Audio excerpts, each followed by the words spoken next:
सत्य को लोगों ने दबाने की कोशिश तो बहुत की, सत्य को लोगों ने दबाने की कोशिश तो बहुत की, लेकिन दबाना नहीं आया। जंगल का राजा बनने के लिए गधे ने शेर की खाल पहन तो ली, लेकिन दहाड़ना उसे नहीं आया। क्योंकि मेरे भैया जो हकीकत है वो हमेशा हकीकत ही रहती है। इसलिए आप लोगों से कहना कि सत्य को पहचानो। सत्य क्या है? और सत्य क्या है? सत्य है भैया ईश्वर। ईश्वर किसे कहते हैं? ईश्वर का दूसरा नाम है सत्य। भगवान के भी नाम से पहले अगर कोई नाम आता है वो आता है सत्य का। देखिए भैया, भगवान के भी नाम से पहले अगर कोई नाम आता है वो है सत्य का। भगवान का एक नाम है, कौन सा? सत्य नारायण। सत्य नारायण भगवान की जय। तो पहले सत्य आया या फिर नारायण आया? पहले सत्य आया है। तो जहां सत्य है वही नारायण है, जहां नारायण है बस वही सत्य है। सत्य का दूसरा नाम है नारायण। सत्यम शिवम सुंदरम। सत्यम मतलब सत्य ही शिव है और शिव ही सुंदर है। तो सत्य को पहचानने की कोशिश कीजिए। सत्य हमेशा सत्य रहता है। सत्य को आप दबा सकते हैं लेकिन मिटा नहीं सकते। तो इसलिए परीक्षित महाराज जी अभिमान घमंड कभी नहीं करना चाहिए। अब भैया एक बात आ गई है तो वो भी हम आपको बता दें। हरिहर गंगा के किनारे व्यास नंदन श्री सुखदेव जी बोले, हे राजन परीक्षित, तुमने आज कथा सुनी। आज की कथा यहीं पर पूर्ण होती है। एक बार बड़े प्रेम से भगवान का जयकारा लगाओ। तो सुखदेव भगवान ने कहा कि बोलो गोविंद भगवान की जय।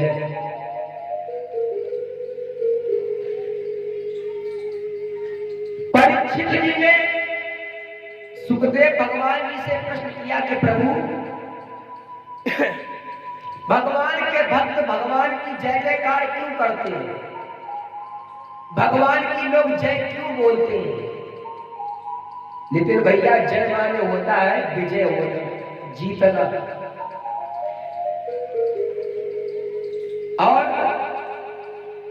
जो भगवान कभी किसी से हारा ही नहीं है, जो अजित और अजय है, जो किसी से कभी भी नहीं डरता, तो संसार का मालिक है, जो अमर है, उसकी जय जयकार करना तो बेकार है। मैं ये कहना चाहता हूं परीक्षित महाराज जी, जैसे कि कोई व्यक्ति अगर भूखा हो, अगर उससे खाना खाने की अगर पूछी जाए कि तो ठीक है, लेकिन जो तृप्त है, पहले से इसका पेट भरा है, और तुम उससे ये कहो कि भैया खाना खा लो, तो ये खाना पूछना बेकार है। जैसे कि कोई व्यक्ति अमर है, अमर, अब कोई उसे आशीर्वाद ये दे कि भैया तुम्हारी 100 साल उम्र हो जाए, तो तुमने उसे क्या दिया? कुछ नहीं, क्योंकि तुमने तो केवल 100 साल की उम्र दी है, लेकिन वो तो अमर है। ठीक उसी प्रकार से सुखदेव भगवान हम आपसे ये पूछना चाहते हैं कि जिस भगवान की कभी हार ही नहीं हुई है, उसकी जीत की कामना करना तो बेकार है, क्योंकि जय माने होता है विजय होना। यही प्रश्न लक्ष्मी जी ने भगवान विष्णु से कहा। यही प्रश्न भगवान विष्णु से लक्ष्मी जी ने पूछा कि प्रभु, आपके भक्त जय जयकार क्यों करते हैं, जबकि आप तो कहीं हारे ही नहीं है? लक्ष्मी मैया कहती है, प्रभु आप संसार के मालिक हैं, संसार की डोरी तुम्हारे हाथ में, संसार की डोरी तुम्हारे हाथ में है। सभी लोगों का स्विच अर्थात बटन ऑन और ऑफ वाला तुम्हारे हाथ में है। जिसे चाहे आपकी मर्जी हो जब चाहे जिसे बंद करो, जब मन करे उसे चालू करो। संसार परीक्षित महाराज जी एक कमरे की तरह है, जिस कमरे में टीवी लगी है, फ्रिज भी लगी है, बल्ब भी लगा है, पंखा भी लगा है, और इन सबका स्विच किसके हाथ में है? तुम्हारे हाथ में, अर्थात भगवान के हाथ में। तो आप टीवी चलाना चाहे तो टीवी चलाएं, पंखा चलाना चाहे तो पंखा चलाएं, बंद करना चाहे तो बंद भी हो जाएगा, क्योंकि सबका स्विच तुम्हारे हाथ में। तो लक्ष्मी मैया ने यही कहा कि प्रभु सबका स्विच तुम्हारे हाथ में है, आप कुछ भी करो, लेकिन फिर भी आपके भक्त आपकी विजय की कामना क्यों करते हैं? आप सर्वेश्वर हैं, आप किससे हारे हैं? किससे हारने का डर है आपको? तो विष्णु भगवान कहने लगे, हे देवी, हमारी भी कहीं कहीं हार है।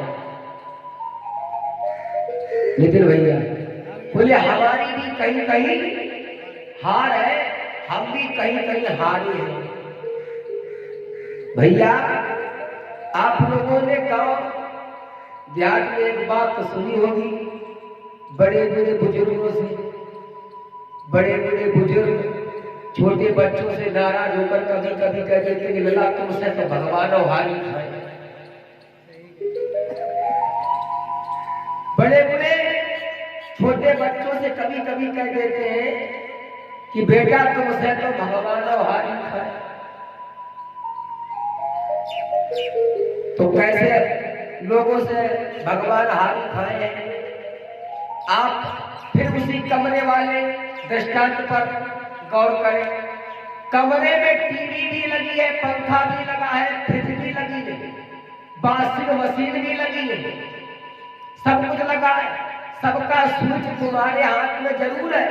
लेकिन आप गौर करो, जब आप टीवी का बटन दबाओगे, बंद करोगे टीवी को, टीवी तुरंत बंद देते भैया।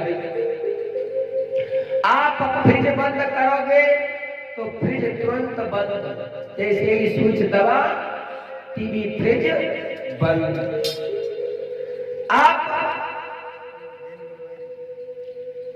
टेप बंद करोगे तो टेप भी तुरंत बंद। लेकिन पंखा, फैन, पंखे का जब आप स्विच ऑफ करोगे तो वो तुरंत बंद नहीं, वो तुरंत बंद नहीं, क्योंकि ये पंखा इतना बेशर्म है, ये बंद होने के बाद भी 4, 5, 6 चक्कर काटे बिना मानता नाय है। तो ऐसे ही परीक्षित महाराज जी, कुछ व्यक्ति, विष्णु भगवान ने लक्ष्मी जी से कहा कि सबका स्विच हमारे हाथ में तो है, लेकिन कुछ व्यक्ति पंखे की तरह है कि जिनका स्विच ऑफ करने के बाद भी वे 4, 5 चक्कर काटे बिना मानता ना है। तो परीक्षित महाराज जी ऐसे लोगों से भगवान और हारी खाए, क्योंकि परीक्षित महाराज जी भगवान ये कहना चाहते हैं कि हमारी जीत हर जगह है। बोले हमारी जीत हर जगह है, लेकिन आदमी के दिल में हमारी हार है, मानव के दिल में हमारी हार है, क्योंकि हर आदमी ईश्वर का अंश है। ईश्वर अंश जीव अविनाशी, हर आदमी के अंदर ईश्वर का वास है। विष्णु भगवान ने लक्ष्मी जी से जवाब दिया कि हम हर आदमी के दिल में बैठे रहते, लेकिन आदमी बुरे काम करता रहता है और हम कुछ नहीं कर पाते हैं, यहीं पर हमारी हार है। लक्ष्मी जी ने फिर कहा कि प्रभु तुम उन्हें समझाते नहीं होगे, इसलिए वो तुम्हारी बात नहीं मानते। बोले ऐसा नहीं है। बोले लक्ष्मी जी हम दिन में कम से कम 50 बार आदमी को समझाते हैं कि बेटा ये काम गलत है और ये काम सही है, लेकिन वो आदमी अपने मन की बात मानता है, हमारी बात नहीं मानता है। क्योंकि परीक्षित महाराज जी कितना भी पापी व्यक्ति क्यों ना हो, कितना भी अधर्मी व्यक्ति क्यों ना हो, अगर तुम आज ये सोच रहे हो कि चलो आज हम रात में किसी के घर पे चोरी करेंगे और चोरी जब कर लेंगे हमारे पास पैसा आ जाएगा, हम मालामाल हो जाएंगे, लेकिन परीक्षित महाराज जी जैसे ही तुम्हारे मन में ये विचार आएगा तुरंत दूसरा विचार आएगा। ये विचार जैसे ही आएगा तुरंत तुम्हारी आत्मा एक बात कहेगी कि बेटा अगर पकड़ गए तो मारो बहुत बड़े। परीक्षित महाराज बोले पकड़ गए तो मारो बहुत बड़े, लेकिन तुम्हारा मन क्या कहता है? तुम्हारा मन कहता है कि अरे कोई जान पाएगा तब तो, कोई जान ही नहीं पाएगा। तो भगवान ने तो तुम्हें समझाया, तुम्हारी आत्मा ने तुम्हें समझाया, लेकिन तुमने उसकी बात को दबा दिया, अपने मन की बात को माना। कितना भी व्यक्ति शराबी क्यों ना हो, शराब का गिलास, मदिरा का गिलास जैसे मुंह की तरफ ले जाएगा तो उसे एक झिझक आती है, ऐसे करके उसकी दुर्गंध लेकर उसको झिझक आती है, ऐसे करके। तो अंदर बैठा भगवान आत्मा तुम्हारी ये कहती है कि बेटा ये काम गलत है, इसे मत करो, लेकिन तुम्हारा मन ये कहता है कि नाक बंद करो, पी जाओ, फिर तो आनंद ही आनंद है। तो परीक्षित महाराज जी भगवान ने लक्ष्मी जी से कहा कि देखो देवी, हमारी जीत हर जगह है, लेकिन आदमी के दिल में हमारी पराजय है।